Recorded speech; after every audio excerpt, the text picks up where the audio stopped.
crypto, big banks, all waiting for the Senate to move forward on the Clarity Act, which would put some new rules around crypto and stablecoin industries.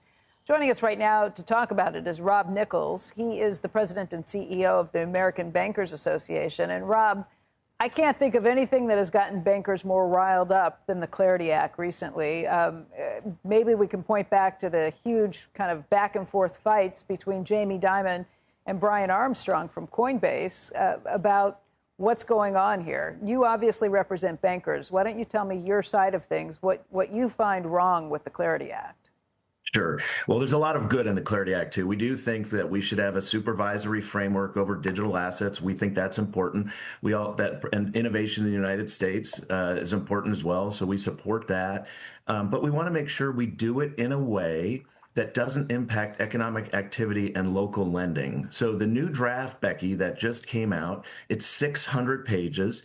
And the intent of the senators is to ensure that, just like in the Genius Act, issuers of payment stablecoin are not able to offer yield, interest, or reward for fear that deposits would flee banks and credit unions. And that would impact a lot of economic activity all across the United States, New Jersey, and everywhere else. So we're working with the senators just to make sure that the language that they intend can also extend to affiliates and to exchanges.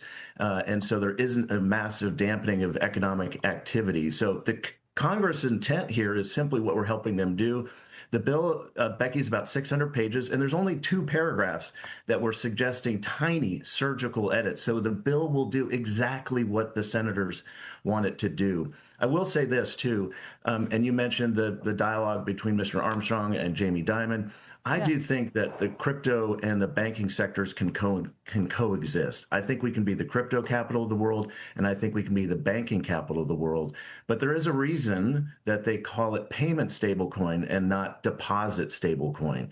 Congress views this as a very important payment innovation. I share that view, but they don't view it as a deposit substitute. And the two things are different. But Brian Armstrong says that what he's been pushing for with this and what the legislation says at this point is actually in favor of consumer interests. Why